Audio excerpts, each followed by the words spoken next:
BJP হিন্দুত্বের ব্যবসা করে, আমরা হিন্দুত্বকে শ্রদ্ধা করি। শুধু হিন্দুত্ব নয়, আমরা সব ধর্মকে শ্রদ্ধা করি। মহাত্মা গান্ধী তাই বলতেন, এ দেশ রাম এবং রহিমের দেশ। বিজেপি পার্টি রামকে তাদের রাজনৈতিক এবং নির্বাচনী পণ্য বানাতে চাইছে। রাম কখনো ইলেকটোরাল প্রোডাক্ট হতে পারে না। রামকে তারা অপমান করছে, রামের নামে তারা বদনাম করছে। বিজেপি হিন্দুত্বের ব্যবসা করে, আমরা হিন্দুত্বকে শ্রদ্ধা করি। শুধু হিন্দুত্ব নয়, আমরা সব ধর্মকে শ্রদ্ধা করি, কারণ এ বাংলা স্বামী বিবেকানন্দের জন্মস্থান। স্বামী বিবেকানন্দ বলেছেন তার চিকাগোর ভাষণে যে হিন্দুরা বিশ্বাস করে হিন্দু ধর্ম সত্য, হিন্দুরা বিশ্বাস করে পৃথিবীর সব ধর্ম সত্য। আমি না, স্বামী বিবেকানন্দ বলেছেন।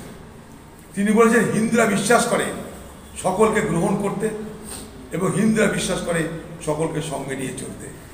মহাত্মা গান্ধী তাই বলতেন, এ দেশ রাম এবং রহিমের দেশ। ভগবান রাম সম্পর্কে ঋষিমুনিরা বলেছেন, ওহি রাম जो दशरथ का बेटा, वही राम जो घर घर में लेटा, वही राम जगत पसेरा, वही राम सबसे नियारा। বিজেপি পার্টি রামকে তাদের রাজনৈতিক এবং নির্বাচনী পণ্য বানাতে চাইছে। রাম কখনো ইলেকটোরাল প্রোডাক্ট হতে পারে না। রামকে তারা অপমান করছে, রামের নামে তারা বদনাম করছে। খুব দায়িত্ব নিয়ে কথা বলতে পারি, রামের নামে তারা বদনাম করছে। রামকে তারা ব্যবহার করছে ভোটের কাজে। ধর্ম নয় এখানটাই। বিজেপির কাছে ধর্ম হচ্ছে ভোট করো, ভোট করতে রামকে ব্যবহার করো। তো রাম কি নাম বদনাম হো রহে হ্যাঁ। শাহজাহান শেখ বাড়িতে ছিল এবং ফোন করে দিয়েছে এবং টাওয়ার লোকেশনও তারা আদালতে জানাবে এবং আদালতের রক্ষা কবচও পেল। সবাই জানে, সবাই জানে, কিন্তু কি করবে পশ্চিমবঙ্গ সরকার? না আদালত মানে, না ইডি মানে, না সিবিআই মানে, না মানুষ মানে, না সরকার মানে, না আইন ব্যবস্থা মানে। পশ্চিমবঙ্গ সরকার কিছু মানে না। তাই পশ্চিমবঙ্গের মুখ্যমন্ত্রীর এই স্বৈরাচারী মানসিকতা সবাই দেখতে পাচ্ছি আমরা। কোর্ট কি করবে? কোর্ট একটা লিখিত আদেশ করবে, তাতে কি হবে? কোর্ট সে আদেশকে এক্সিকিউট করার মতো কোর্টের তো ক্ষমতা নেই। সেই আদেশ পালন করানোর ক্ষমতা কোর্টের নেই। কোর্ট আদেশ করতে পারে, বাট আদেশ পালন করবে তো রাজ্য। সে আদেশ পালনকারী রাজ্য তারা করবে না, তারা করছে না। তারা করলে যদি সাজা তো বাইরে থাকতে পারতো না। বিজেপি হিন্দুত্বের ব্যবসা করে, আমরা হিন্দুত্বকে শ্রদ্ধা করি। শুধু হিন্দুত্ব নয়, আমরা সব ধর্মকে শ্রদ্ধা করি। মহাত্মা গান্ধী তাই বলতেন, এ দেশ রাম এবং রহিমের দেশ। বিজেপি পার্টি রামকে তাদের রাজনৈতিক এবং নির্বাচনী পণ্য বানাতে চাইছে। রাম কখনো ইলেকটোরাল প্রোডাক্ট হতে পারে না। রামকে তারা অপমান করছে, রামের নামে তারা বদনাম করছে। বিজেপি হিন্দুত্বের ব্যবসা করে, আমরা হিন্দুত্বকে শ্রদ্ধা করি। শুধু হিন্দুত্ব নয়, আমরা সব ধর্মকে শ্রদ্ধা করি, কারণ এ বাংলা স্বামী বিবেকানন্দের জন্মস্থান। স্বামী বিবেকানন্দ বলেছেন তার চিকাগোর ভাষণে যে হিন্দুরা বিশ্বাস করে হিন্দু ধর্ম সত্য, হিন্দুরা বিশ্বাস করে পৃথিবীর সব ধর্ম সত্য।